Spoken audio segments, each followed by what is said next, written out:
வணக்கம் சொந்தங்களே. நம்ம எம்எஸ்எம் டிராக்டர் கன்சல்ட்டிங்கில் இன்றைக்கி சௌராஜ் 735 தாங்க எடுத்துகிட்டு வந்திருக்கிறோம்.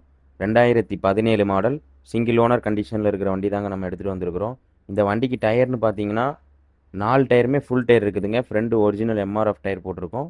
Back tyre rebutton tyre, first button tyre போட்டிருக்கிறோங்க. இந்த வண்டிக்கு நம்ம கடையில் சொல்லக்கூடிய விலைன்னு பார்த்துக்கிட்டிங்கன்னா 3,65,000 மட்டும்தாங்க. இதுவுமே ஃபிக்ஸடான ப்ரைஸ் கிடையாது. கண்டிப்பாக கம்மி பண்ணி கொடுக்கலாம். உங்களுக்கு டிராக்டர், டெய்லர் எது தேவைப்பட்டாலும் நம்ம எம்எஸ்எம் டிராக்டர் கன்சல்ட்டிங்கை காண்டாக்ட் பண்ணுங்கள். மறக்காமல் நம்ம எம்எஸ்எம் டிராக்டர் கன்சல்ட்டிங்கை ஃபாலோ பண்ணி வச்சுக்கோங்க. நன்றி, வணக்கம்.